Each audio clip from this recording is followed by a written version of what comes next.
Je vais de ce pas commencer la lecture. Merci les reines de vous muter. Ceux qui sont en bas, vous allez tapoter. Voilà. Vous pouvez aussi envoyer des cadeaux parce que ça va permettre voilà, de sécuriser le live. Hein. Voilà. Vous savez que ce genre de live n'est pas toujours apprécié. Voilà. Il y a des gens qui nous combattent. Il y a des gens qui, voilà, généralement même les gens de nos propres gens, nos gens qui sont complètement aliénés.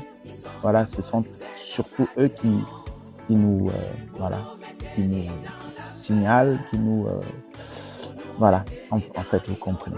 Voilà. Donc, ils ne vont pas nous empêcher de faire ce travail. On va continuer malgré tout. Otep, maître Musinga. Voilà. Donc, je vais de ce pas commencer la lecture. Et comme je l'ai annoncé plus tôt, pour que ceux qui ne le savent pas, le panel va se remplir juste après la lecture. Je passe de la retraite de la barque Séti. La traversant, je conduis Horus, fils d'Isis, fils d'Osiris. J'arrive délégué par Ra en repartiteur de substances des aliments et des aliments en leur place pour approvisionner l'essence des dieux grands. Kamen Robi. Étant sur ce chapitre, on s'assied comme faisant partie des grands dieux. On continue rapidement. Chapitre 105. Chapitre de réunir à l'homme la personnalité dans la divine région inférieure. Merci. Donc le chapitre 105. Chapitre de réunir à l'homme la personnalité de la divine région inférieure. Sur le tableau, le défunt invoque l'hiéroglyphe désignant la personnalité dans lequel sont entassés des aliments. Pour justifier le KM également, on peut vous dire que, ok, pourquoi est-ce qu'on a choisi K au lieu de J? Pourquoi c'est Et pourquoi le hibou, par exemple? Vous voyez, ça c'est un autre exercice sur lequel on ne peut pas rentrer là maintenant. Mais tout ce que vous devez comprendre, tout ce que vous pouvez comprendre là, c'est que vous rentrez dans n'importe quel dictionnaire hiéroglyphique, vous allez voir la translittération de cette graphie KM. Maintenant, et c'est ça qui est merveilleux avec nos langues. Vous avez chassé monsieur Maître Musinga. Et c'est ça qui est merveilleux avec nos langues, c'est que vous allez voir que nos langues sont polysémiques. C'est-à-dire qu'un même mot peut signifier plusieurs choses. Plusieurs choses, exactement. C'est comme ça chez nous. Bon, qu'est-ce que moi... Attendez, monsieur Ndiana, je vais finir, s'il vous plaît. Permettez-moi de finir rapidement.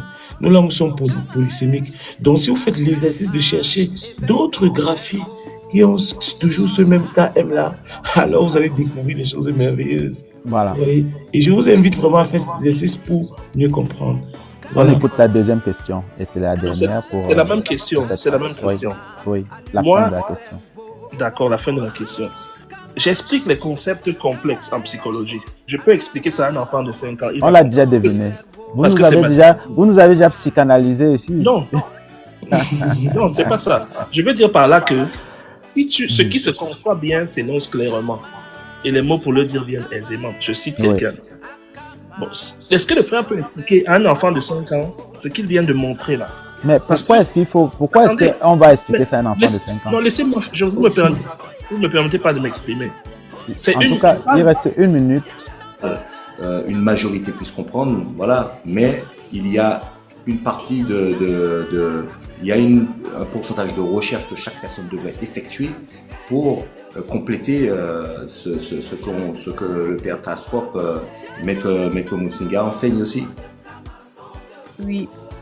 Je voulais demander à Maître Musinga parce que dans le live passé, vous avez parlé de Kimbangu, de l'énergie Kimbangu.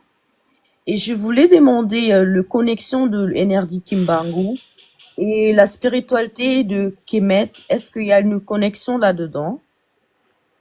Bon, je ne pourrais pas affirmer parce que j'ai pas une profonde connaissance des